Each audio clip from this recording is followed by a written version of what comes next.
여러분 안녕하십니까? 뉴스9 윤정호입니다. 전국을 돌며 연일 정치 개혁 이슈를 던지고 있는 국민의힘 한동훈 비상대책위원장이 오늘은 국회의원 수를 줄이겠다고 했습니다. 지금 300명인데 250명만 있어도 충분하다는 겁니다. 민주당을 향해서는 또 반대할 거냐고 공개적으로 물었습니다. 총선을 자신이 주도하겠다는 의지가 강해 보입니다. 첫 소식 조성호 기자입니다. 빨간색 풍선을 든 지지자들의 연호 속에 한동훈 위원장이 손을 흔들며 연단에 오릅니다. 민주당 이재명 대표의 지역구가 포함된 인천 계양에서 신년 인사회를 연 한 위원장은 국회의원 50명을 줄이는 감축안을 발표했습니다. 이번 총선에서 승리해서 국회의원 수를 300명에서 250명으로 줄이는 법 개정을 제일 먼저 발의하고 통과시키겠습니다. 우리 헌법엔 의원 정수는 200명 이상으로 해야 한다고 규정하고 있고 구체적인 의원 숫자는 법으로 정하도록 돼 있습니다. 이 때문에 민주당과의 합의가 필수적입니다. 한 위원장은 민주당이 찬성하면 총선 전 법 개정을 통해 22대 국회부터 적용할 수 있다고도 했습니다. 한 위원장은 앞서 국회의원 불체포 특권 포기와 금고 이상 형 확정 시 세비 반납을 약속하는 등 연일 정치개혁 이슈를 화두로 던지고 있습니다. 신년 인사회에 앞서 한 위원장은 2010년 연평도 포격 당시 자신이 운영하던 찜질방을 주민들에게 내줬던 박운규 씨를 초대해 대화를 나눴습니다. 많은 사람들이 시민들 간의 동료의식을 가질 수 있고 선생님처럼 그렇게 그런 선의를 베풀 수 있는 나라가 되면 좋겠다. 한 위원장은 새해 첫날 박 씨 사례를 들어 동료 시민을 언급하며 연대의식을 강조했습니다. TV조선 조성호입니다. 민주당은 외면했습니다. 한동훈 위원장이 던진 프레임에 빠져들지 않겠다는 의도로 신중해야 할 의석수 문제를 떴다 방식 공약으로 던졌다고 비판했습니다. 이재명 대표는 피습 15일 만인 내일 당무에 복귀합니다. 이어서 최지원 기자입니다. 민주당은 의원 정수 50석 축소를 제안한 한동훈 위원장을 일정 기간 불법으로 부동산 중개를 하는 이른바 떴다방에 비유했습니다. 안철수 의원도 정치 신인 때 의원 정수 100명 축소를 주장했다며 선거 포퓰리즘에 불과하다는 겁니다. 선거철 반짝 인기를 위해 떴다 방식 공약으로 던졌습니다. 정치 혐오를 부추기는 것이 한동훈 위원장식의 정치 개혁입니까? 민주당의 한 의원도 차라리 영남권 의석을 줄이겠다고 하는 게 더 진정성 있을 것이라고 가세했습니다. 민주당은 제왕적 대통령제 타파를 위해서라도 국회의 규모와 권한은 오히려 키워야 한다는 입장입니다. 그러면서 선거구나 선거제도 개편 등이 먼저라고 강조했습니다. 거대한 플랫폼 정당을 함께 만들어보자 이런 제안들이 계속 지난 한 달 전부터 제안이 계속 있었습니다. 어쨌든 1월 국회 내에는 마무리 지을 생각을. 다만 당내 일각에선 한 위원장이 던지는 정치 개혁안의 실현 가능성이 낮더라도 계속 거부하는 건 부담스럽다는 분위기도 감지됩니다. 기득권을 지키려는 모습으로 비춰질 수 있다는 겁니다. 이런 상황에서 이재명 대표는 내일 최고위 회의를 주재하며 당무에 복귀합니다. 피습 15일 만입니다. 민주당은 이재명 대표 복귀를 계기로 총선 이슈 주도권을 되찾겠다는 구상인데 선거제 관련 당론 결정을 우선 처리할 가능성이 높습니다. TV조선 최지원입니다. 이재명 대표 복귀를 하루 앞두고 민주당은 경찰이 피습 사건을 은폐하고 있다며 대여 공세에 집중했습니다. 반면 권익위는 이 대표 헬기 이송에 특혜가 있었는지 조사에 들어갔습니다. 장세희 기자가 취재했습니다. 민주당 의원들과 당직자, 출마 예정자들이 국회 앞 계단에 모였습니다. 은폐 수사 규탄, 전면 재수사라고 적힌 손피켓을 들고 경찰이 사건을 은폐하려 한다고 주장했습니다. 인터넷 검색 기록, 그다음에 사회적 관계망 등 모든 사실을 한 점 의혹 없이 경찰 당국은 반드시 공개해야 됩니다. 경찰과 소방당국의 무전 기록까지 공개하라고 요구했습니다. 앞서 열린 당대표 정치테러 대책위 회의 땐 이 대표 피습 때 함께 있었던 김지호 정무부실장이 참석했습니다.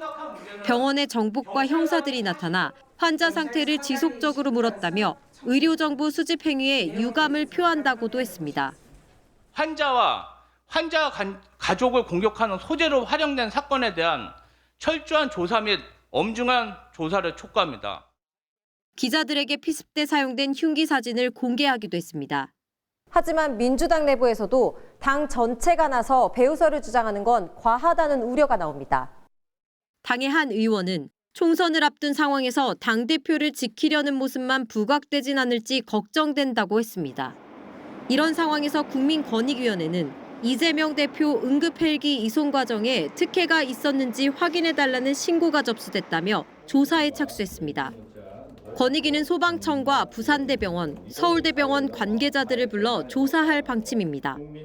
TV조선 장세희입니다. 지난 대선 때 대장동 일타 강사를 자처하며 이재명 저격수로 나섰던 원희룡 전 국토부 장관이 이 대표 지역구인 인천 계양을 출마를 선언했습니다.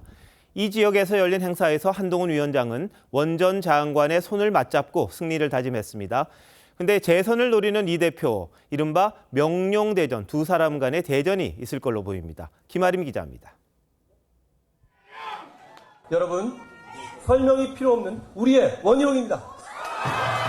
인천 계양을 찾은 한동훈 비대위원장이 원희룡 전 장관을 직접 소개합니다. 지난해 11월 험지 출마를 시사한 원 전 장관은 이 대표를 돌덩이에 비유하며 인천 계양을 출마를 공식화했습니다. 이 돌덩이가 누군지 여러분 아시죠? 제가 온몸으로 돌덩이를 치우겠습니다. 어깨동무와 포옹에 주먹까지 쥔 한 위원장은 원 전 장관이 이기면 한석 이상의 의미가 있다고 했고, 원 전 장관은 계양은 수준 높은 곳이라며 험지라고 부르면 안 된다고 했습니다. 우리 국민의힘에서는 험지라는 말이 이 순간부터는 사라져야 됩니다. 이재명 대표는 최근 지역구 사무실을 확장 이전했는데 계양을 지역에서 재선 출마 의지를 보인 거란 해석이 나옵니다. 또 예비 후보 검증을 위한 의정활동계획서에 계양 테크노밸리를 판교 테크노밸리처럼 만들겠다는 내용을 비롯해 지역 활동의 20% 분량을 할애한 것으로 알려졌습니다. 지난 대선 때부터 이재명 대표 저격수를 자임해왔던 원희룡 전 장관과 이 대표의 맞대결이 성사될 경우 인천 계양을이 22대 총선의 최대 관심 지역으로 떠오를 전망입니다. TV조선 김하림입니다. 국민의힘 공천관리위원회가 오늘 첫 회의를 열었습니다. 현역 의원 가운데 권역별 하위 10%, 모두 7명을 컷오프하는 큰 틀의 공천 기준을 발표했습니다. 민주당에선 성희롱 논란과 관련해 현근택 민주연구원 부원장이 출마하지 않겠다고 했습니다.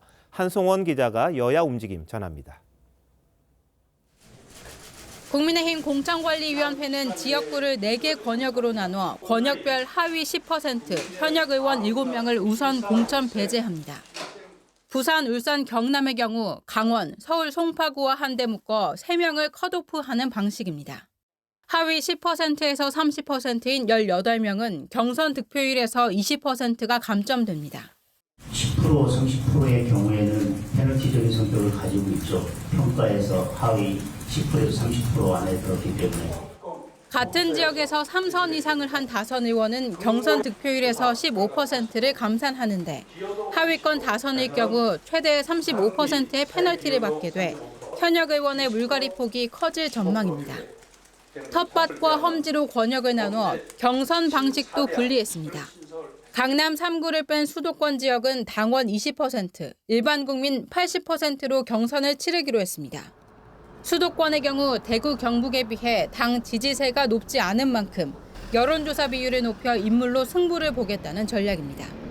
민주당에선 임혁백 공관위원장이 성희롱 의원이 불거진 현근택 민주연구원 부원장에 대한 엄정 대처 방침을 밝혔는데 현 부원장은 곧이어 SNS를 통해 불출마를 선언했습니다. 현 부원장은 지난달 성남 지역 정치인 수행비서에게 성희롱 발언에 논란이 됐는데 실명이 적힌 합의문이 언론에 공개되자 이재명 대표가 이에 대한 조사도 지시한 것으로 전해졌습니다. TV조선 한송원입니다. 이낙연 신당이 오늘 창당대회를 열었습니다. 제3지대 주자들이 이틀 만에 다시 모여 빅텐트 설치에 속도를 내고 있는데 이들 사이에 묘한 신경전도 역시 커지고 있습니다. 최원국 기자가 현장에 다녀왔습니다.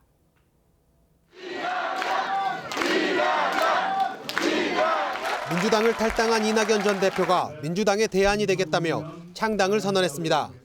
야당은 윤석열 정권을 충분히 견제하지 못하고 있습니다.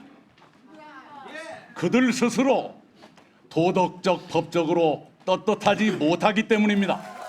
창당 발기인 명단엔 3만여 명이 이름을 올렸고 당명은 새로운 미래로 정했습니다.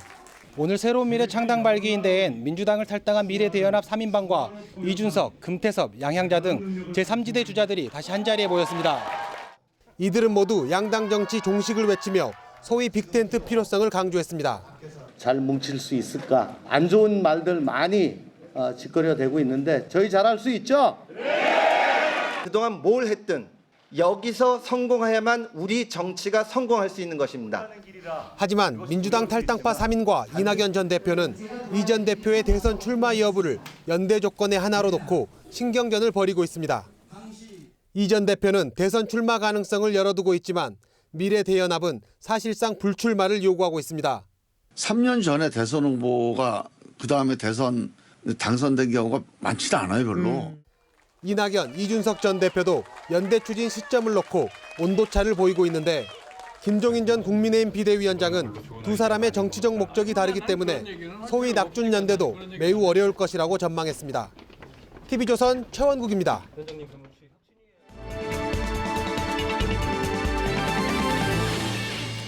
총선 전국의 속사정을 심도 있게 짚어보는 총선 설명서 서반장 김반장 시간입니다. 오늘은 서주민 반장이 먼저 준비를 했다고 하네요. 시작하시죠. 예, 제가 준비한 건 의원 정수 감축 어게인 2000입니다. 자, 그럼 2000년에 무슨 의미 있는 일이 있었다는 건데 한동훈 위원장이 의원을 50명 줄이겠다 그랬잖아요. 이 숫자가 의미가 있습니까? 네, 의석수, 특히 지역구를 줄이려면은 지역구별 인구 이 상하한선을 조정해서 선거구 획정을 다시 해야 합니다. 한 위원장은 비례와 지역구 어느 쪽을 얼마나 줄일지는 논의해 보겠다고 했죠. 이 결국 50명 감축에 어떤 이 특별한 산출 근거가 있다기보다는 상징적인 이 정치적인 의미에 가깝다라고 보는 게 맞을 듯합니다. 이 앞서 김기현 전 대표와 인요한 이 혁신위는 10% 그러니까 이 30명 감축을 제안을 했었는데 이보다 더 강도 높은 정치 개혁 의지를 보인 겁니다. 그런데 우리 그 현대 정치사에서 의원 수를 줄이는데 성공한 적이 있습니까? 네, 민주적인 방식으로 성공한 적이 역사상 딱 한 번 있었습니다. 그게 바로 앞서 말씀드린 2000년 어게인 2000입니다.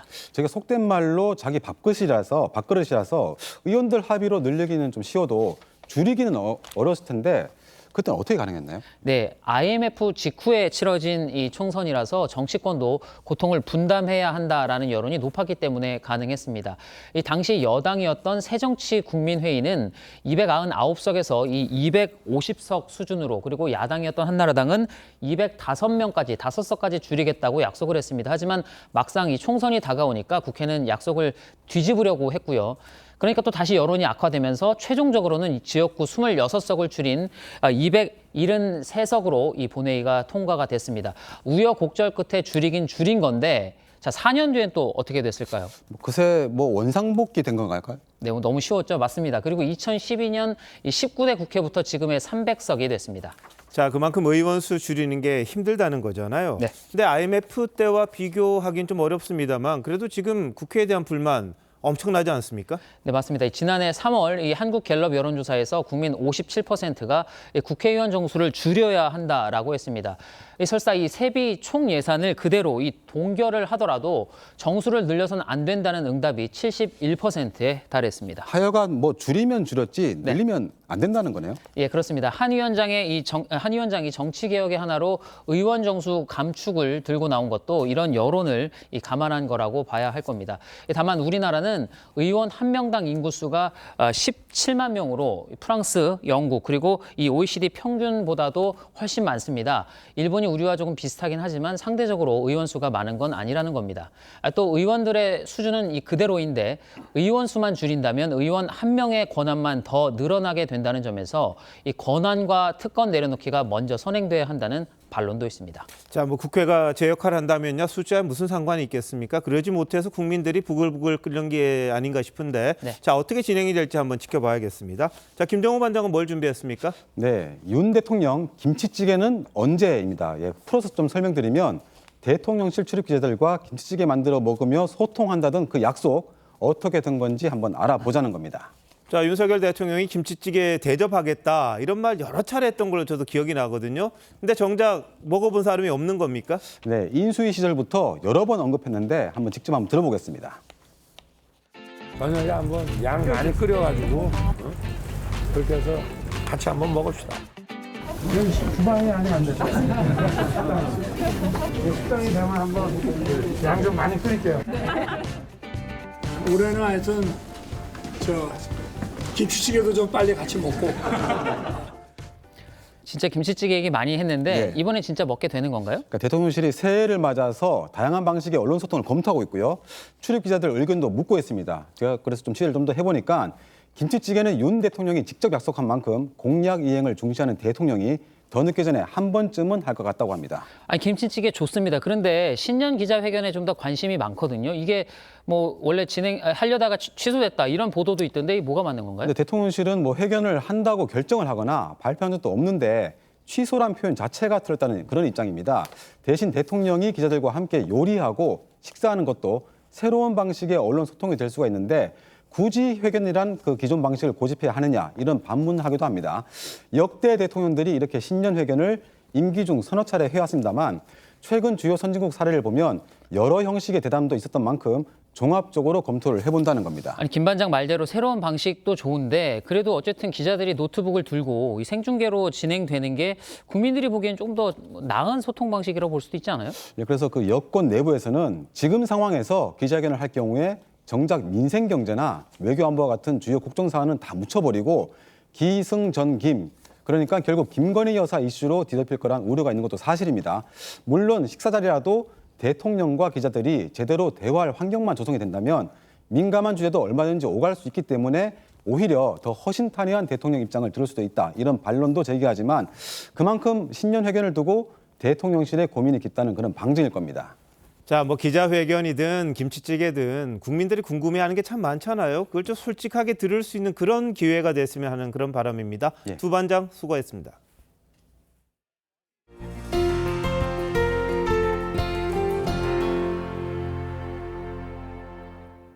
북한이 우리 총선에 관심이 많아 보입니다. 연일 도발과 위협을 하더니 김정은 국무위원장이 우리를 제1의 적대국이자 불변의 주적으로 규정했습니다. 그리고 헌법도 고치라고 지시했다고 합니다. 먼저 차정승 기자가 보도합니다. 한국의 국회격인 최고인민회의 연단에 선 김정은 위원장이 전쟁이 나면 한국을 완전히 점령하고 수복하겠다며 이를 헌법에 반영하라고 했습니다. 전쟁은 대한민국이라는 실체를 끔찍하게 괴멸시키고 끝나게 만들 것입니다. 80년 남북관계에 종지부를 찍겠다며 한국을 불변의 주적으로 규정했고 이를 교육하는 조문도 넣으라고 지시했습니다. 대한민국을 철두철미 제1의 적대국으로 불변의 주적으로 확고히 간주하도록 해당 조문에 명기하는 것이 옳다고 생각합니다. 특히 북방 한계선 NLL을 인정할 수 없다며 침범할 경우 전쟁으로 간주하겠다고 했는데 서북도서나 동해 NLL을 넘어서는 각종 도발에 나설 거란 관측도 나옵니다. NLL 지역에서의 월선 또는 우리 어선에 대한 위해 행위 이런 것이 충분히 예상이 되고 있거든요. 지금 어떻게 보면 그거 할 수도 있다라고 공언한 거나 마찬가지예요. 김정은은 남북 교류의 상징이었던 경의선 북측 구간을 완전히 끊겠다며 조국 평화통일위원회를 비롯한 대남기구 폐지도 공식화했는데 대외적으로 통일을 내세웠던 김일성과 김정일의 명목상 유훈까지 모두 부정한 셈입니다. 실질적으로는 크게 영향을 미치지 않으면서 북한 주민들에게 메시지를 주는 조치들인 거죠. 북한이 남북 간 대결 구도를 강조하면서 무력 충돌 우려도 커지고 있습니다. TV조선 차정승입니다. 윤석열 대통령은 연초부터 이어진 북한 도발을 대한민국 균열을 위한 정치 도발 행위로 규정했습니다. 김정은 정권에 대한 비판은 강했지만 북한 이탈 주민 정착을 위한 지원도 당부했습니다. 이어서 홍현주 기자입니다. 윤석열 대통령은 김정은 위원장이 남북 관계를 적대적 두 국가 관계로 규정한 것을 두고 북한 정권 스스로 반민족적, 반역사적 집단이란 걸 자인했다고 지적했습니다. 전쟁이냐 평화냐를 협박하는 재래의 위장 평화 전술은 더 이상 통하지 않습니다. 북한의 공세에 일일이 대응하지 않겠다던 기존 입장을 바꿔 윤 대통령이 직접 경고에 나선 건 국론 분열을 노린 북한의 위협이 선을 넘었다는 판단에 따른 걸로 전해졌습니다. 윤 대통령은 연초부터 이어진 도발과 북방 한계선 NLL을 인정할 수 없다며 부정한 김정은의 발언에 대해 국민을 불안하게 만들고 균열시키기 위한 정치 도발 행위라고 규정했습니다. 우리 국민과 정부는 하나가 되어 북한 정권의 기만 전술과 선전선동을 물리쳐 나아가야 합니다. 국방부는 어떠한 경우에도 NLL을 지키고 수호하겠다고 했습니다. 만약 북한이 잘못된 결심을 하면 최단 시간 내에 북지도부는 종말을 구하게 될 것이라는 것을 다시 한번 말씀드립니다. 윤 대통령은 북한 정권과 달리 북한 주민은 포용해야 한다며 헌법상 국민인 해외 탈북민 보호를 위한 국제사회와의 공조 강화를 당부했습니다. TV조선 홍현주입니다. 새벽 시간 마을버스가 80대 남성을 치웠습니다. 이 사실을 몰랐던 버스기사는 차를 출발하려 했는데 마침 길을 지나던 시민의 제지로 더 큰 사고를 막을 수 있었습니다. 곽승한 기자의 보도입니다. 골목길을 걸어 큰 길로 향하는 80대 A씨. 길을 건너는 A씨를 미처 발견 못한 마을버스가 그대로 치고 맙니다. A씨가 버스 오른쪽 앞바퀴에 끼었지만 기사는 모른 채로 차를 출발하려 합니다. 긴박한 순간 시민 한 명이 급히 달려와 운전석 창을 두드려 멈춰 세웁니다. 사람이 자력으로 못 나오고 소리를 지르는데. 서울 4호선 미아 사거리역 인근 도로에서 어제 오전 6시 반 일어난 사고입니다. 패딩에 달린 모자를 쓰고 길을 건너던 A씨는 다가오는 버스를 미처 보지 못했습니다. A씨는 오른쪽 다리 골절상을 입었습니다. 시민의 빠른 구조가 없었다면 더 큰 피해로 이어질 뻔한 아찔한 상황이었습니다. 다리 골절이 됐고 생명에도 지장 없고 사람을 바퀴에 깔리고 지나가지 않았다는 이야기죠. 경찰은 버스 기사를 교통사고 특례법 위반으로 입건했습니다. TV조선 곽승한입니다. 어제 부산항에 입항한 화물선 밑부분에서 코카인 100kg이 적발됐습니다. 시가 3,500억 원어치로 부산시 전체 인구 330만 명이 동시 투약할 수 있는 양입니다. 이렇게 적발된 마당에 저 코카인은 내 코카인이다 말할 사람은 없겠죠. 해경이 선원들을 상대로 코카인 반입 경로 조사에 나섰습니다. 하동원 기자입니다. 잠수복을 입은 해경대원이 바다로 뛰어듭니다. 잠시 뒤 화물선 밑바닥에서 밧줄에 묶인 검색 가방을 발견합니다. 와서 좀 도와주세요. 가방 3개를 육지로 끌어올려 열어보니 1kg씩 포장된 흰색 가루 100kg이 쏟아져 나옵니다. 시약 검사를 해보니까 일단 최종적으로 그래서 코카인으로 일단 확인을 했습니다. 코카인 100kg은 시가 3,500억 원어치로 330만 명이 동시에 투약할 수 있습니다. 해경은 선사로부터 마약 의심 신고를 받고 출동해 수심 18m 아래에 있는 화물선 해수 흡입구 쪽에서 코카인 가방을 찾아냈습니다. 해당 화물선은 7만 톤급 국내 선적으로 지난달 초 브라질에서 출항해 싱가포르와 홍콩을 거쳐 어제 부산 신항으로 들어왔습니다. 입항 당시 화물선에는 선장과 선원 등 23명이 타고 있었습니다. 해경은 이들을 상대로 누가 왜 마약을 숨겨 운반했는지 최종 목적지가 국내인지 등을 조사하고 있습니다. 압수물에 대해서는 국가수에 정밀 감정을 의뢰했습니다. TV조선 하동훈입니다. 요즘 가수 이명웅 콘서트 티켓 구하는 건 하늘의 별 따기 수준이라죠. 그러다 보니까 안표상도 기승인데요. 이런 팬심을 이용해 안표를 팔아놓고 돈만 챙긴 사기범에게 법원이 징역 6년의 중형을 선고했습니다. 박한솔 기자입니다. 떠나버린 당신 마음 붙잡을 수 없네. 가수 임영웅의 콘서트 표는 공식 예매 사이트가 열린 지 1분도 채 안 돼 매진되곤 합니다. 정가 16만 원 표를 사서 550만 원에 되파는 경우도 있습니다.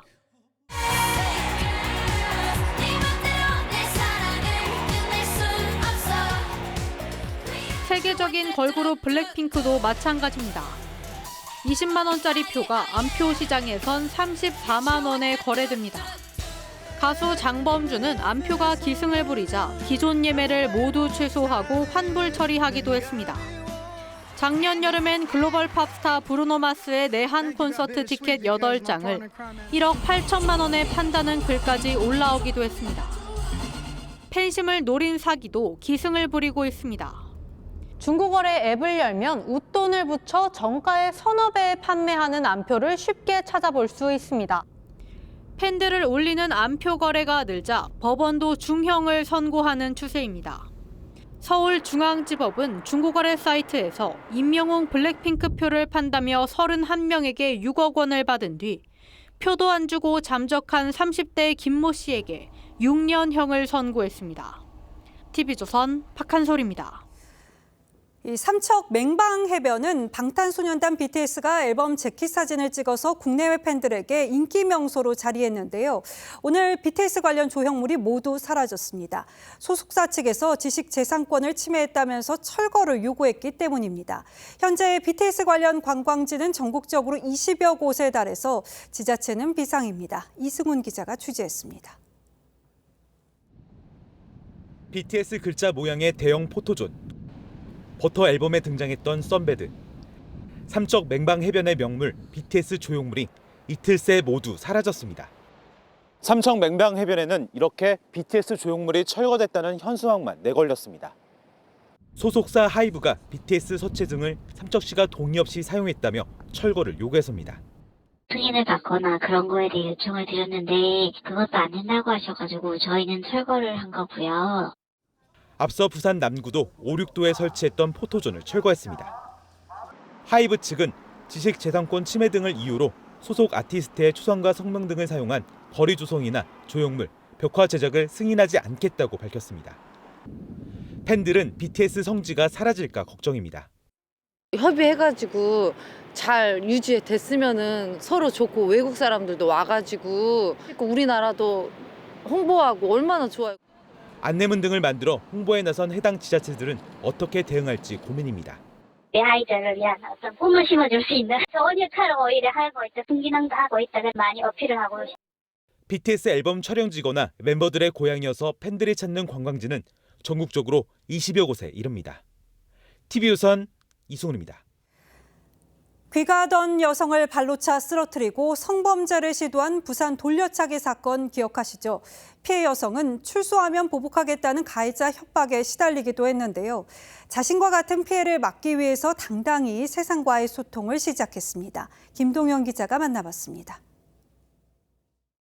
안녕하세요. 첫인상은 옷차림새처럼 밝아 보였습니다. 그녀는 재판에 출석할 때도 화려한 차림으로 나갔다고 합니다.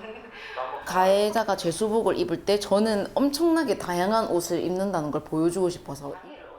가해자의 보복 협박에서 벗어나 당당해지기 시작한 김 씨. 재판이 진행되면서 그녀의 삶은 사건 이전과는 완전히 달라지게 됐습니다.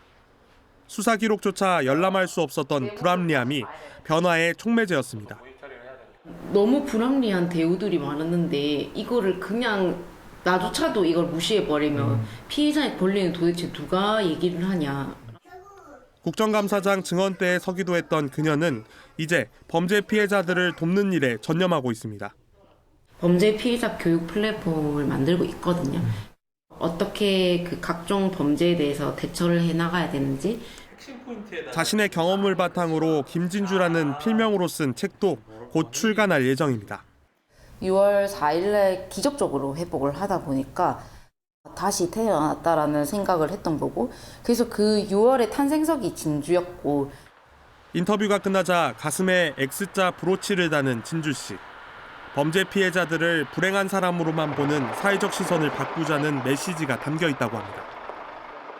묻지 않았으면 좋겠고 이런 범죄를 잊지 않았으면 좋겠다.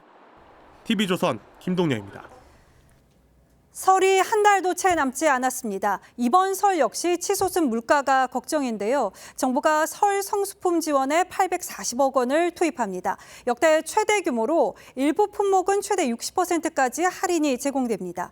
그런데 지금 장바구니 물가를 보자니 과연 이 지원이 체감이 될지 의문입니다. 장윤정 기자가 마트를 돌아봤습니다. 대형마트에서 사과와 배, 대추 등 10대 설 성수품을 직접 구매해봤습니다. 배추나 무, 밤 등은 지난해와 크게 차이가 없지만 과일과 계란이 큰 폭으로 올랐습니다. 총 금액은 15만 3천 원, 작년보다 15,000원 정도 더 듭니다. 지난해 10구에 4천 원대던 계란은 7천 원까지 올랐고 배는 3개 2만 2천 원으로 작년 설보다 3배, 사과는 2배 더 비쌉니다. 비싸. 다 배로 작년에 사과 이런 거 살려면 이거 그냥 10,000원 돈인데 2만 원 돈이 세일한다고 해도 2만 원도 배로 오른 거지.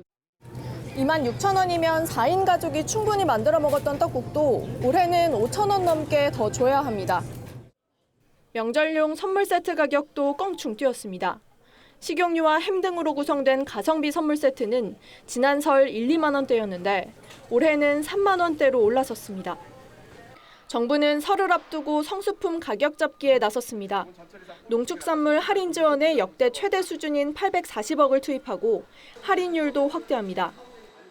1인당 2만 원 한도로 30% 할인을 지원하며 참여업체의 추가 할인을 통해 소비자들은 최대 60%까지 할인된 가격에 농축산물을 구매할 수 있습니다.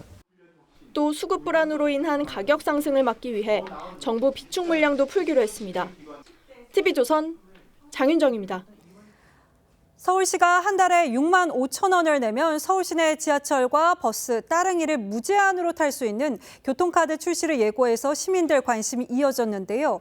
오는 23일 다음 주 화요일부터 예약 판매에 들어갑니다. 아쉽게도 이 카드로 인천, 경기 지역 대중교통은 아직 이용할 수 없습니다. 그럼 언제부터 광역버스 이용도 가능하게 될지 노도일 기자가 설명드리겠습니다. 동작구에서 강남역까지 매일 통근하는 30대 직장인 노인성 씨. 주말 나들이까지 감안하면 한 달 교통비만 10만 원이 훌쩍 넘습니다. 사실 부담은 되죠. 아무래도 출퇴근이 다 대중교통을 쓰다 보니까. 이달 27일부터 노 씨의 교통비 부담은 줄어듭니다.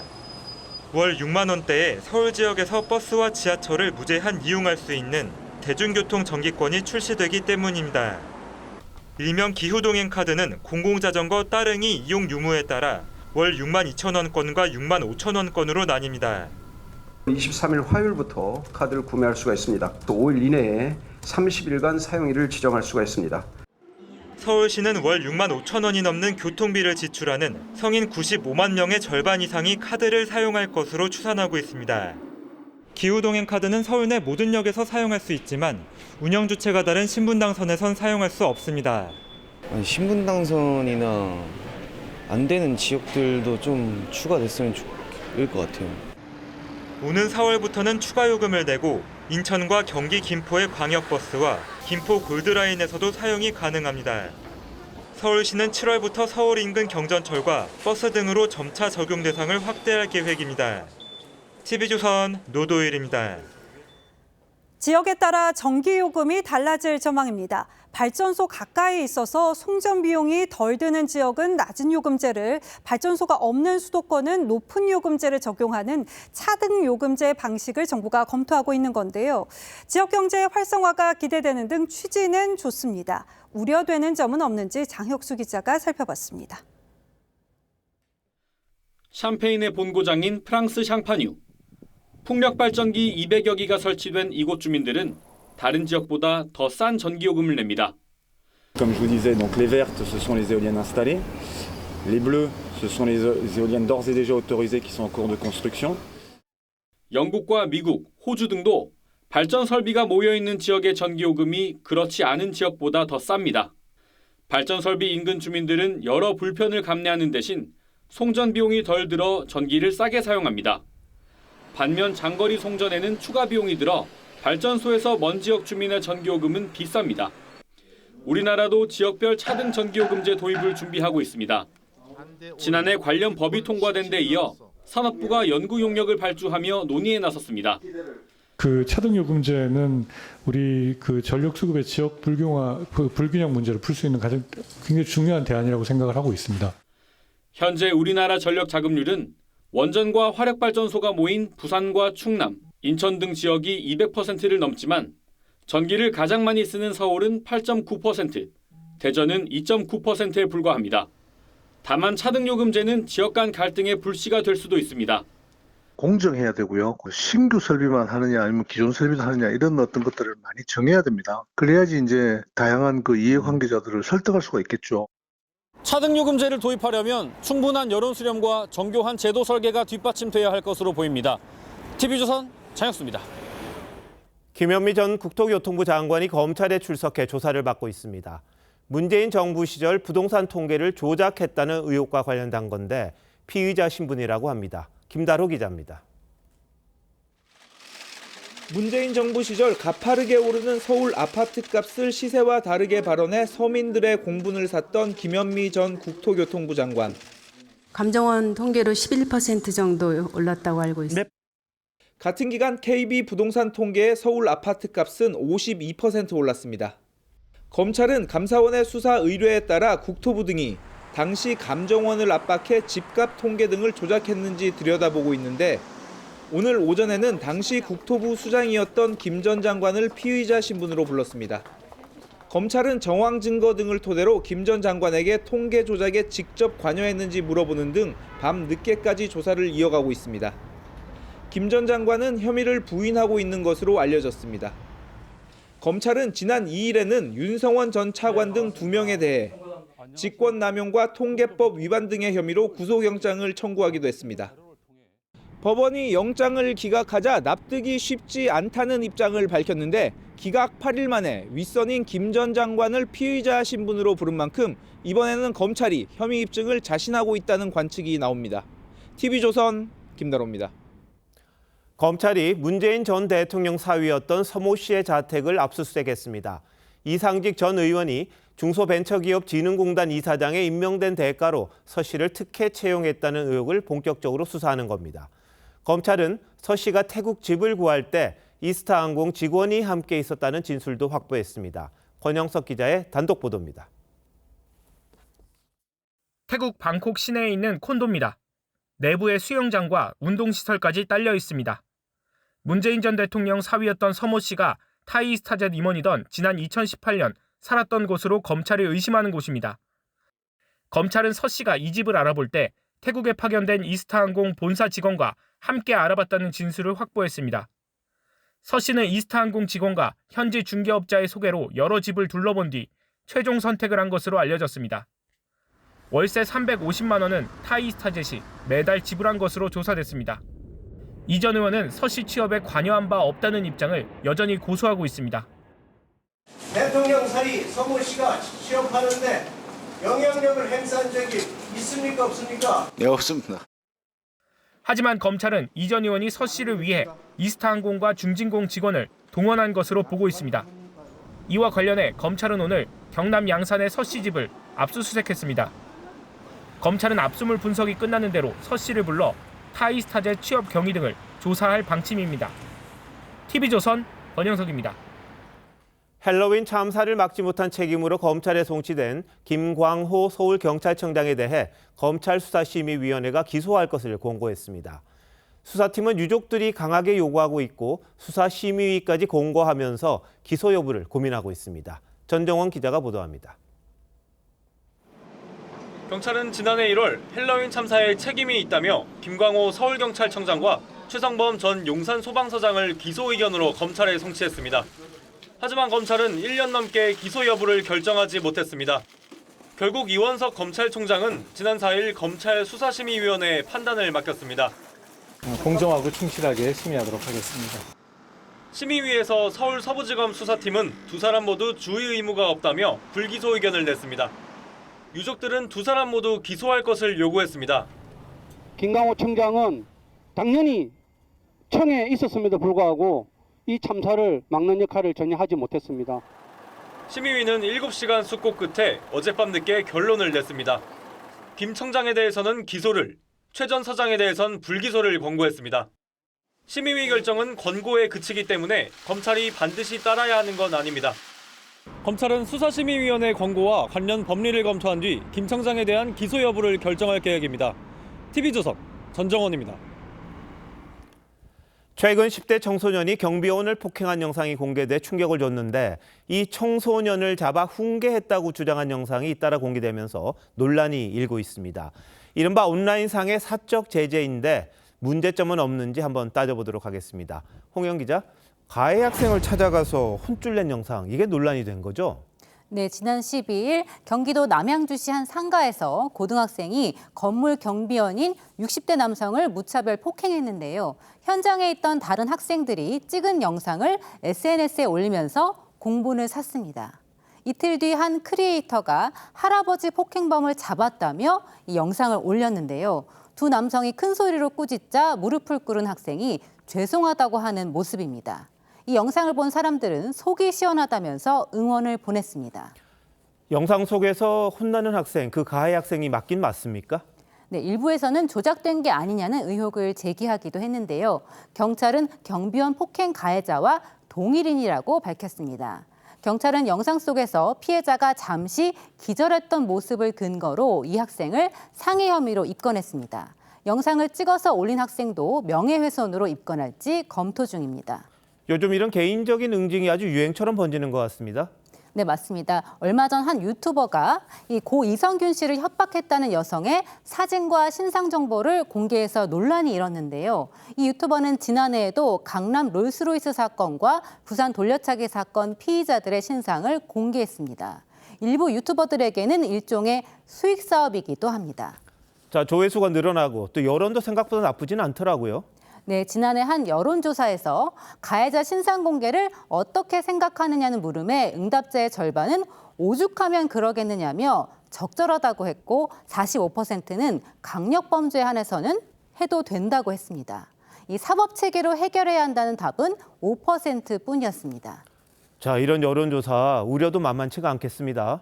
네, 신상 정보가 공개된 사람이 나쁜 사람이어도 명예훼손죄는 성립합니다. 이 양육비를 안 준 부모의 신상을 공개한 배드파더스 운영자는 대법원에서 최종 유죄를 확정받았습니다. 게다가 잘못된 정보일 경우 돌이킬 수가 없는데요. 2020년 아동 성범죄자를 공개한 한 사이트는 무고한 사람을 범죄자로 몰았다가 운영자가 징역형을 선고받았습니다. 이 전문가들은 이런 사적 제재가 사법체계를 무너뜨릴 수 있다고 우려합니다.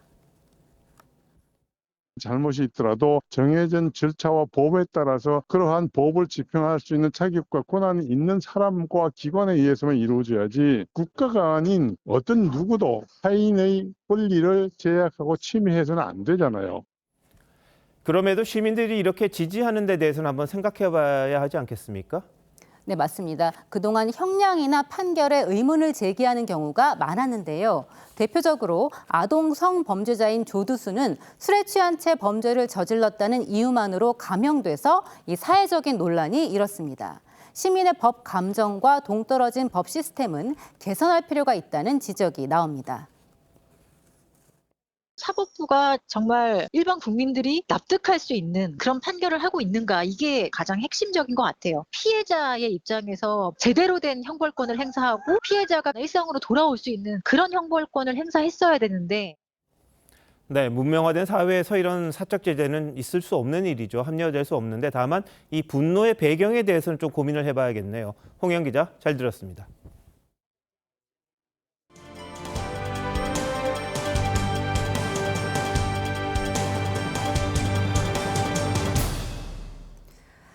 트럼프 전 대통령이 대세론을 굳혔습니다. 아이오와주에서 치러진 대선 후보 첫 경선에서 트럼프가 과반 득표로 압승했습니다. 바이든 대통령과의 대결 구도로 이끌어가기 위한 첫 발을 성공적으로 내디뎠다는 평가가 나옵니다. 이정민 기자의 보도입니다. 이변은 없었습니다. 아이오와 당원대회에서 트럼프 전 대통령은 개표 초반 승리를 확정짓고 미국을 되찾아야 한다고 말했습니다. So we're going to put America first. He is the worst president that we've had in the history of our country. He's destroying our country. 트럼프는 득표율 51%로 21.2%의 디센티스 전 주지사와 19.1%의 헤일리 전 대사를 크게 앞섰습니다. 역대 경선 중 최대의 격차입니다. 미 언론은 주로 여성과 고령층, 저학력 유권자가 트럼프를 지지했다고 분석했습니다. We're going to have a deportation level that we haven't seen in this country for a long time since Dwight Eisenhower, actually. 디센티스는 상승세인 헤일리를 제치고 2위를 차지했지만 아이오와의 공들인데 비해 근소한 표차에 그쳤습니다. 젊은 보수를 표방했던 라마스와미는 중도 사퇴하고 트럼프를 지지했습니다. 다음 경선지인 뉴햄프셔는 중도층 비중이 높지만 트럼프 대세론을 꺾기는 쉽지 않다는 분석입니다. 결정적으로는 트럼프 쪽을 더 몰아주는 방식으로 갈 거예요. 바이든 대통령도 트럼프가 공화당 선두주자라며 이번 대선이 극우 세력과의 대결이 될 것이라고 했습니다. 이번 선거는 영하 20도의 한파 속에 2000년 이후 가장 낮은 투표율을 기록했습니다. TV조선 이정민입니다. 한국계 배우와 제작진이 뭉쳐 만들어낸 드라마 성난 사람들이 미국 방송계 최고 권위를 자랑하는 에미상에서 8관왕을 차지했습니다. 스티븐 연은 나무주연상을 수상하며 메이저 시상식 나무주연상 3관왕을 달성했습니다. 장동욱 기자입니다. The Emmy goes to Beef. 미국에서 한 해 방송된 프로그램 중 최고의 작품을 가리는 에미 시상식의 주인공은 성난 사람들이었습니다. 감독상으로 시작해 작가상과 작품상까지 연속해서 무대에 호명됐습니다. 후보로 오른 11개 부문 중 8개 부문을 휩쓸었습니다. So I'm really grateful and humbled by everyone who watched the show and reached out about their own personal struggles. It's very life-affirming, so thank you. 한국계 미국인 도급업자 역할을 맡아 일상 속 차별과 어려움에서 겪는 좌절과 분노를 생생하게 표현해낸 스티븐 연은 나무주연상을 거머쥐었습니다. I want to say thank you to Danny for teaching me that but compassion and grace is where we can all meet. 스티븐 연은 골든글로브에 이어 크리틱스 초이스 어워드와 에미상까지 메이저 시상식 나무주연상을 연달아 수상하며 최고의 연기력을 인정받았습니다. TV조선 장동우입니다.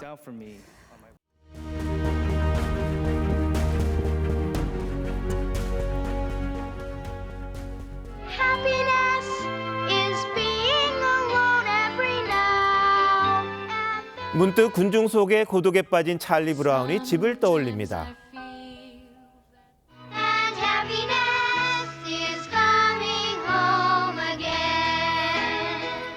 그런데 현대인은 가족 속에서도 언뜻 외롭곤 합니다. 귀가한 자신을 반겨주는 이가 없습니다. 장인은 TV랑 놉니다. 장모는 반야심경, 아내는 성경에 빠졌습니다. 아들놈은 게임과 놀고 딸내미는 방에서 나올 생각을 안 씁니다.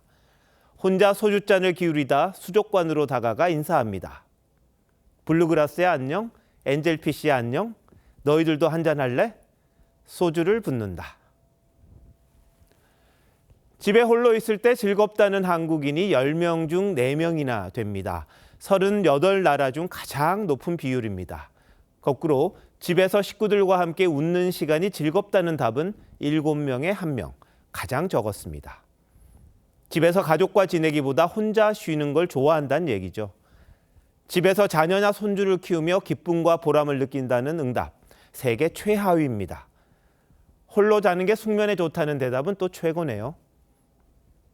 어려울 때 기댈 곳이 없다는 사람이 3명 중 1명. 그런 사회적 유대가 OECD 최저 수준입니다. 거기에다 마지막 안주처이자 바람막이였던 가족마저 모래알처럼 흩어졌다는 게 서글픕니다. 사상가 함석헌 선생이 물었습니다. 그대는 이런 사람을 가졌느냐고. 온 세상이 다 나를 버려 외로울 때도 저 마음이야 하고 믿어지는 사람.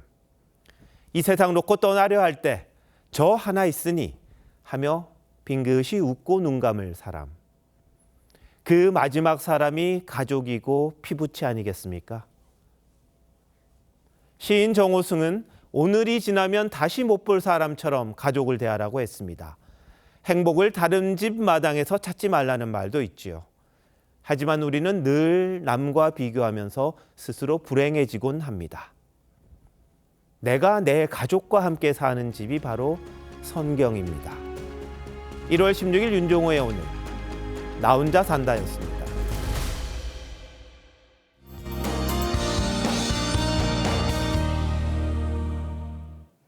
파란 하늘이 드러났던 오늘과 달리 내일은 전국 대부분 지역에 비나 눈이 내립니다. 낮에 수도권과 충청, 전북을 시작으로 늦은 오후면 전국으로 확대되겠고요. 주로 비의 형태로 내리겠습니다. 예상 강수량은 5에서 10mm 정도가 되겠고 일부 중부 지방은 비와 눈이 섞여 내릴 텐데요. 경기 북동부와 강원에 1에서 3cm, 서울 등 수도권에 1cm 미만의 적설이 예상됩니다. 곳곳으로 도로가 미끄러울 수 있어서 주의해야겠습니다.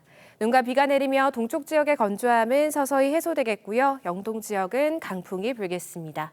내일 아침 기온은 서울이 영하 2도, 전주와 광주, 창원이 영상 1도로 큰 추위는 없겠습니다. 낮에는 서울과 대전이 4도, 남부지방은 10도 안팎까지 오르겠습니다.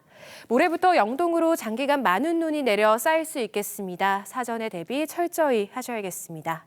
날씨였습니다.